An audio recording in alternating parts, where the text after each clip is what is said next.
lambung kan tugasnya udah memecah. Kenapa harus repot-repot dalam tanda kutip dipecah duluan di mulut? Kan bisa toh kalau misalkan makan cepet-cepet nih belum kekunya sempurna, kan toh sama lambung juga dipecah lagi. Tapi kerja lambung jadi lebih berat. Kan? Yang tadinya harusnya udah lumat sampai di lambung, misalnya wortel yang tadinya gede-gede nyampe di lambung udah hampir setengah bubur. Jadi di lambung tinggal gampang, nguleknya tinggal dikit gitu. Berarti nggak boleh ya kalau lambung tuh kerja terlalu keras gitu ya, karena makanan yang kita masukkan tuh belum terlalu capek nanti.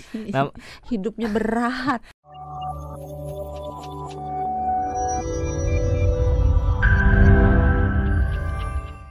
Habis kekenyangan, udah kekenyangan makannya cepet-cepet, aduh double tuh ya. Iya. Tadi kan. Terus untung nggak langsung baring. Kalau langsung baring bisa jadi asam lambungnya naik ke atas. Emang kenapa sih dok nggak boleh makannya tuh cepet-cepet?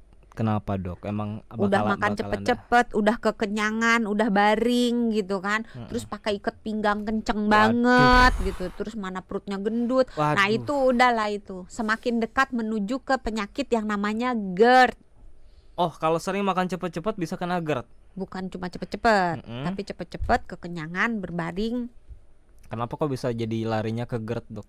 GERD itu sebenarnya adalah penyakit di mana asam lambung dan sebagian isi lambung bergerak dari arah lambung menuju ke arah mulut. Jadi dia naik ke atas, nggak ada naik ke bawah ya, naik ke atas menuju ke arah mulut.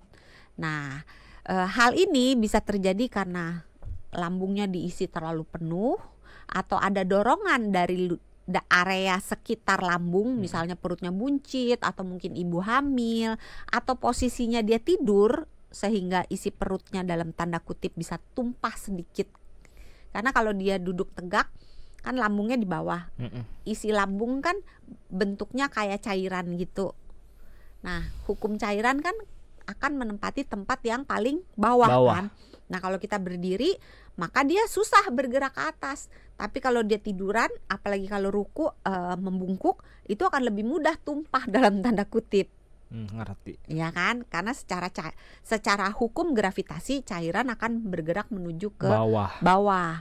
Nah, kalau misalnya mau terhindar dari GERD, ya tapi tadi yang selain isi lambungnya terlalu penuh, bisa juga terjadi karena katupnya antara bagian selang makanan yang menghubungkan mulut dan lambung itu di katupnya itu lemah. Jadi secara natural, secara alami Tuhan itu menciptakan manusia luar biasa. Jadi antara bagian bawah pipa saluran dari mulut ke lambung itu dikasih katup. Tujuannya apa? Kalau kita membungkuk habis makan, makanannya nggak tumpah, kita nggak muntah gitu. Nah, pada beberapa orang katup ini lemah. Misalnya kalau kebiasaan merokok atau kebiasaan minum alkohol atau makan beberapa jenis makanan tertentu itu bisa melemahkan katup. Ini.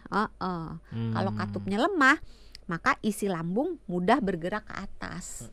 Kalau dia bergerak ke atas, jadilah penyakit GERD. Kalau dia sering lebih dari 2 kali seminggu. Tapi kalau cuma sekali-sekali, misalnya pas lagi ditraktir sama temen terus kekenyangan gitu, atau habis AIC, habis makan all you can eat, terus kekenyangan sekali-sekali aja, itu namanya asam lambungnya naik. Tapi belum penyakit. Tapi ketika naiknya itu menjadi rutin, GERD lah, maka jadi GERD. Tadi kan dokter bilang kalau makannya mindful, misalkan katakanlah 20 menit, kan jarang ada yang kekenyangan ya. Berarti kekenyangan itu biasanya efek dari orang-orang yang sering makan cepet gitu, mungkin kurang lebih ya, kemungkinan condongnya. Harus disertai dengan penuh dan lambungnya asam. Jadi kalau dia makannya cepet tapi nyicil, bisa aja nggak kena GERD. Misalkan makannya cepet, abis tapi itu cuma seperempat piring seperempat gitu. Abis itu melakukan aktivitas lain. Kayak saya misalkan lagi kayak misalkan saya lagi nyicil siaran kan nih ya, kan? Nyicil kan. Ini mau ngomong dulu, abis itu makan. Sekarang itu ngomong dulu ayo. Nanti makan lagi nah, ya. ini ngomong ini makanya tadi bolak-balik ngambil. Karena makanannya belum habis ya. Kalau kita makan terlalu cepat nih dok, apa sih yang sebenarnya terjadi di dalam sistem pencernaan kita? Makanannya itu belum hancur dengan cukup baik. Karena fungsi lambung itu kan sebetulnya menghaluskan makanan yang sudah dihaluskan oleh gigi. Jadi kita di dalam mulut kita itu proses pencernaan sudah dimulai dengan enzim pencernaan. Oh ya, di mulut ya. Masih ingat dulu kalau zaman dulu. Iya, SD tuh ya belajar. Suruh ngunyah nasi gitu kan. Coba nasinya rasanya apa? Lama-lama kan kalau dikunyah nggak ditelen-telen lama-lama manis kan. Nah, itulah kerjanya enzim di air ludah.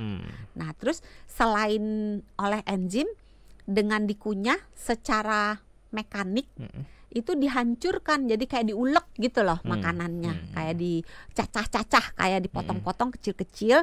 Karena kalau makanan itu mau diserap oleh tubuh, dia harus tersedia dalam bentuk yang sangat kecil.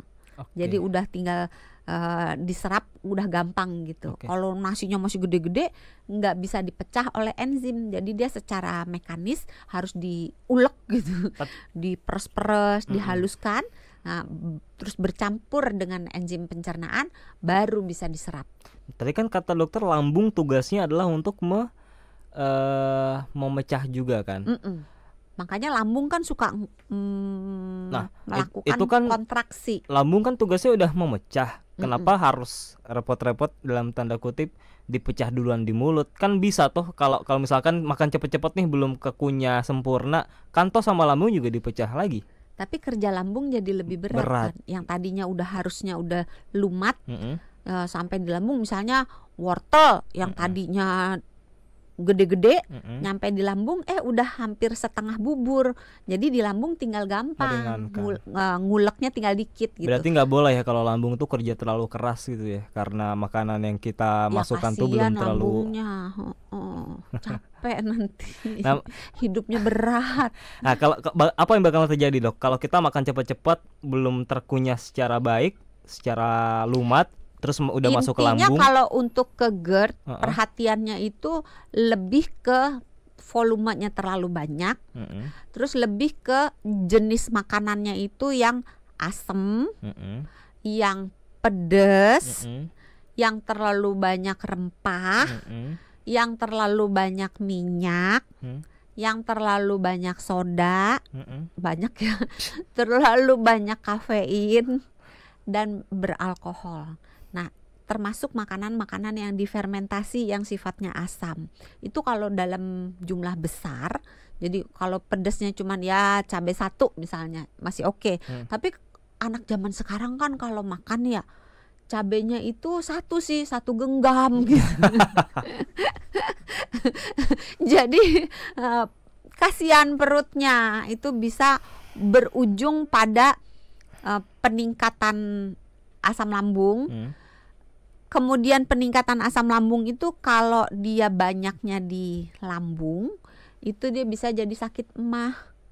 Beda lagi tuh ya. Beda. Tapi kalau misalnya asam lambungnya itu nggak cuma diem di lambung, dia naik ke atas, jadi asam lambung naik.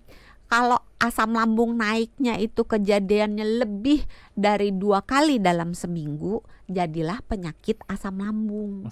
Penyakit asam lambung itulah yang kita kenal sebagai GERD. GERD itu sebetulnya singkatan gastroesophageal reflux disease. Jadi berbalik gitu, berbalik ke atas. Jadi kalau kita ngomongin makan cepat, sebenarnya kita lagi ngomongin soal GERD juga ya. Karena apakah efeknya hanya di GERD makan saja? Cepatnya sih, tapi lebih ke jumlahnya. Kalau dia kekenyangan, dia jenis makanannya buruk, apalagi kalau dia pada dasarnya sudah gemuk, terus pakai bajunya suka yang ketat-ketat, terutama di area pinggang, terus suka habis kenyang baring. Nah itu yang jadi sebenarnya ada hal-hal lain yang perlu diperhatikan selain makan cepat juga itu tadi ya. Jangan sampai kekenyangan. Terus kalau makan cepat aja, tapi dia misalnya makannya nggak pedes, nggak asem, itu pantangannya yang tadi itu nggak di. Sebenarnya nggak apa-apa juga ya. Bukan nggak apa-apa juga. Nggak seberbahaya. Kalau semuanya tadi itu di absen ada semua.